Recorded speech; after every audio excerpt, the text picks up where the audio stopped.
రోజా darling, ఇంకా చూపుల దగ్గరే ఉన్నావా? చా చా చా చా చా ఏమీ బాగోలేదు. కమాన్ వదలండి. భార్గవ, ఇదే పని నేను చేశానని కోపంతో నా చెంప పగలగొట్టారా? నేనలా మీ మీద చేయి చేసుకోలేను.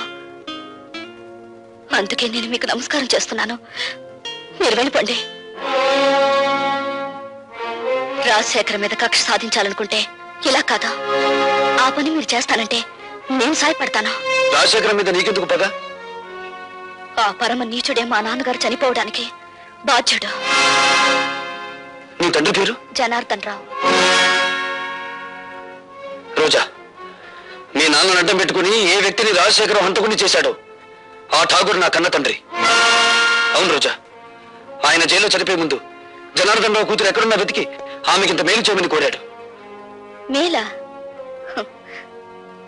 ఆ పని నువ్వు చేయలేవు. అది అనుకున్నంత సులభము కాదా? నా జీవితం నాశనమైంది. నా మేలు కోరితే రాజశేఖర్ మీద పగ సాధించా. ఈ అభాగ్యరాలు నీకు రుణపడి ఉంటుంది. వాడు ఎంత చూసి నీ తండ్రి ఆత్మకు శాంతి కలిగిస్తాను.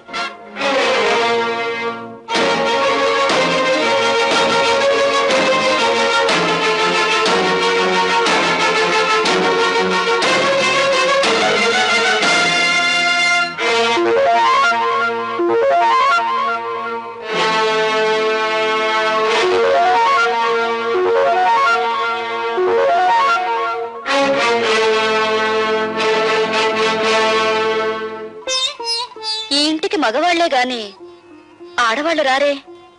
ఇంతకీ ఎవరు మీరు? నీలా తీగిన గాలిపటాన్ని కాదు, నీలా ఇంగిలి విస్తరాకుని కాదు. ఉపమానాలు విసురుతున్నారు. మీరు రచయిత్ర? నేనెవరైతే నేనులే. నువ్వేం చేయకూడదో చెప్పిపోవడానికి వచ్చాను. నాకు శాసించడమే అలవాటు గాని శిరసా వహించడం అనేది చేత కాదు. ఆ పొగరే నీ కళ్ళు నీ నెత్తి మీదకి వచ్చేలా చేసింది. నెత్తి మీద మా కళ్ళు లేకపోతే ఆకలి పెంచుకుంటూ వచ్చే రసికులందరూ మా కాళ్ళు పట్టుకోరుగా. నువ్వు ఆడదానివా, ఆడించేదానివా? ఆటలు ఆడిస్తాను, రాగాలు తీయిస్తాను, నవ్వులు నవ్విస్తాను. ఏడవకుండా ఇతరుల్ని ఏడిపించగలవు కూడా. అవునా? నువ్వు ఒట్టు రచయిత్రవే అనుకున్నాను. శూర్పణఖలా ఉన్నావే. కాదు, రాముణ్ణి ప్రేమతో కోరుకుంటున్న సీతను నేను, కామంతో దోచుకోవాలనుకుంటున్న శూర్పణఖవి నువ్వు. నా మీదంత నింద వేస్తున్నావే. నీకేం ద్రోహం చేశాను? ప్రేమ పెళ్లి అనే పదాలకు అర్థం తెలుసుకుంటే నువ్వు నాకేం ద్రోహం చేశావో నీకే తెలుస్తుంది. ప్రేమ ప్రేమ అనే పదానికి అన్నప్రాసన రోజునే నీళ్లు వదులుకున్నాను. పెళ్లి అనే మాటకి అక్షాభ్యాసం నాడే అర్థం మర్చిపోయాను. శీలాన్ని సమర్థబంతిలోనే చుట్టి వీధిలోకి విసిరిపారేశాను. అవేమీ ఇక్కడ దొరకవు. సుఖం భోగం అనే రెండు మాత్రమే ఇక్కడ దొరుకుతాయి. మీ చేతుల్లో చిక్కుకున్న విలాస పురుషుల భార్యల కన్నీళ్లు దొరకవా ఇక్కడ? మీరు భార్గవ భార్య? ఆ అదృష్టానికి నువ్వే దూరం చేస్తున్నావు. చూడండి, భార్యకు భర్త మీదే అధికారం ఉంటుంది, కానీ వెలయాలికి ఊళ్ళో వాళ్ళందరి భర్తల మీద అధికారం ఉంటుంది. షరాప్! కోపం దేనికి? ఇంకా పెళ్ళవకుండానే ఆయన మీద నువ్వు అధికారం చేయాలనుకుంటే నా పక్కదాకా వచ్చాడే, మరి నేనెంత అధికారం చెలాయించాలి? వెలయాలికి ప్రేమ విలువ తెలీదు. గుప్పెడు మల్లెపూలతో, అప్పు తెచ్చుకున్న నవ్వులతో, దాచిపెట్టుకున్న వయసుతో మగవాణ్ణి సొంతం చేసుకోవాలని చూస్తారే గాని గుప్పెడు మనసుతో కాదు. ఆ మనసు నాకుంది. ప్రేమించిన వాడు దూరం అయినప్పుడు ఆ మనసు పడే తపన, ఆవేశాన్ని ఈ ప్రపంచంలో ఏ శక్తి ఏమి చేయలేదు. నువ్వెంత అమ్ముడు పోయే ఆడదానివి. భగవంతుడా, జైల్లో రాక్షసు లాంటి మనుషుల మధ్య బ్రతికొచ్చిన మా అన్నయ్య మానవత్వాన్ని మర్చిపోయేలా ఉన్నాడు. మళ్ళీ మంచి మనిషి కావాలని దీవించు స్వామి.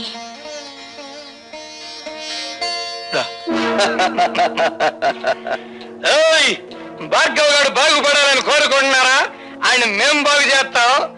ఏడున్నాడో కొంచెం వివరంగా చెప్పండి. ఎవరు మీరు?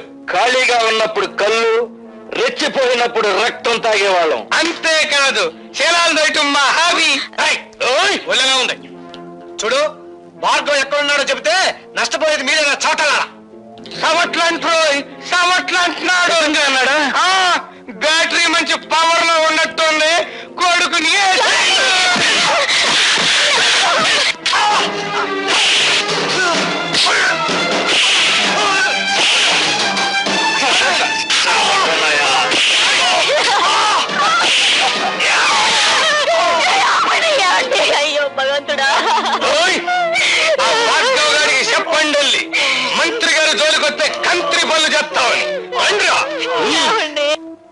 పర్వాలేదమ్మా, ఇదేం ప్రమాదకరమైన గాయం కాదు. ఏం జరిగిందమ్మా? ఆ దాసుగాడు మనుషులు వచ్చి... వద్దు పద్మ, జరిగిందేమిటో తెలిస్తే వాడు ప్రాణాల మీదకి తెచ్చుకుంటాడు. జరిగిందేమిటో నాకు తెలిసిపోయిందిరా. ఇక జరగాల్సింది రాజశేఖరానికి తెలియజేస్తాను. తమ్ముడు,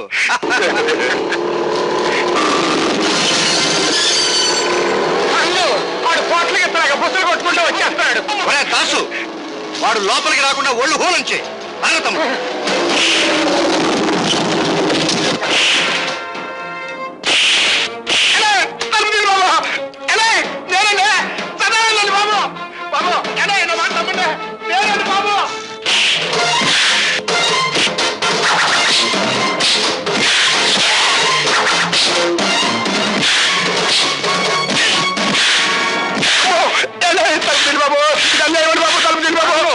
ఆడి బ్యాటరీ ఈక్ అవుతున్నట్టుంది. తలుపు తీద్దామా? తలుపు తీస్తే అనవసరంగా భార్గవ్ గారిని మనం చంపాల్సి వస్తుంది. శవరాజకీయమా?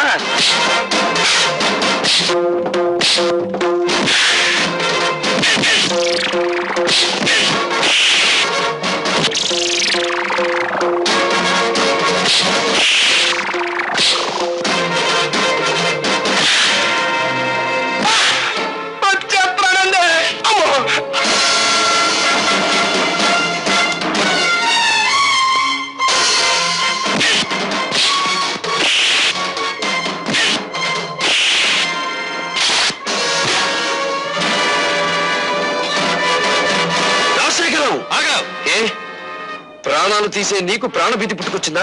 తుపాకీ చేత పట్టావు. ఇది ప్రాణభీతి కాదు, ప్రాణాలను తీసే రాజనీతి. నా ప్రాణాలు తీయడానికి నీ దమ్ములు, నీ ఇన్నపెట్టిలో ఉన్న సొమ్ములు చాలవురా. నా తల్లి శ్మశానంలో పిడికెడు బూడిదగా మారడానికి కారణం నువ్వు. నా తండ్రి నా కళ్ళ ముందే రక్తపు మడుగులో కళ్ళు మీయడానికి కారణం నువ్వు. నాకు మిగిలిన ఒక్కగాను ఒక ఆత్మీయుడు శంకరం. అతన్ని కూడా మీరు చంపాలని చూస్తే ఈ భార్గవ రాముడు కాక తప్పదురా అని ఒక్కరోజుతో నేను చంపను రాజశేఖరం. నీ పాపాలు వెలుగులోకి తెచ్చి... అదంతా తేలికనుకున్నావా? ఎస్, జలగంగ పథకంలో ఇంజనీర్ ని చంపి మీరు డబ్బు కాజేసిన ఫైళ్లు, ప్రజా వైద్యశాల పెడతానని చెప్పి ప్రైవేట్ హాస్పిటల్ గా మార్చుకున్న ఫైళ్లు, బట్టబయలు చేసి నిన్ను వీధుల్లో కీడుస్తాను. ఆ ఫైల్ ఉన్నాయో మన నాకే ఇంకా చెప్పాలా, నువ్వెవరు తెలుసుకుంటా? సాక్ష్యాలు సంపాదించి తీరతాను. నీ ప్రాణాలు అంతరిక్షంలోకి పంపించి తీరతాను. అన్నో తమ్ముడు, ఆ భార్గవ్ గారి చేతికి సాక్ష్యాలు దక్కడానికి వీల్లేదు. సదానందంతో చెప్పి గొడవల్లో ఉన్న ఇనుము సిమెంట్ ఊరు దాటించు. ఎలా సాధిస్తాడో నేను చూస్తాను.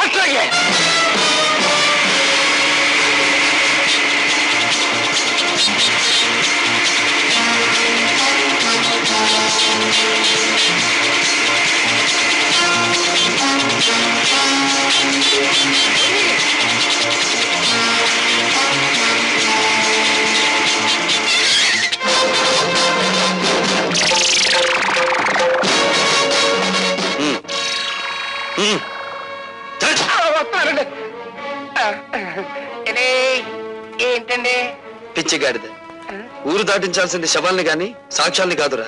పద పోలీస్ స్టేషన్.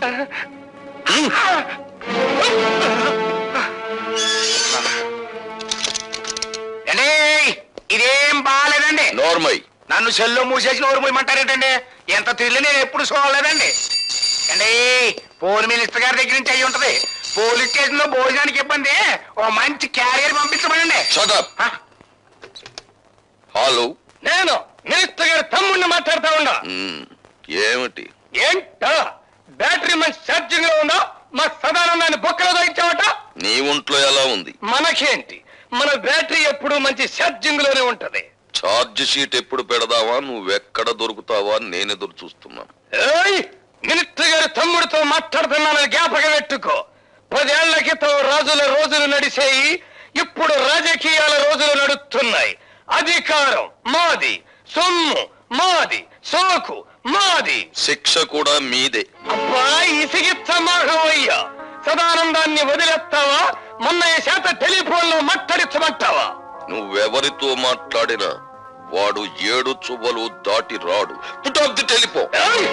నీ బ్యాటరీ ఈక్స్ చేయలేకపోతే నేను మినిస్టర్ గారి తమ్ముడినే కాదు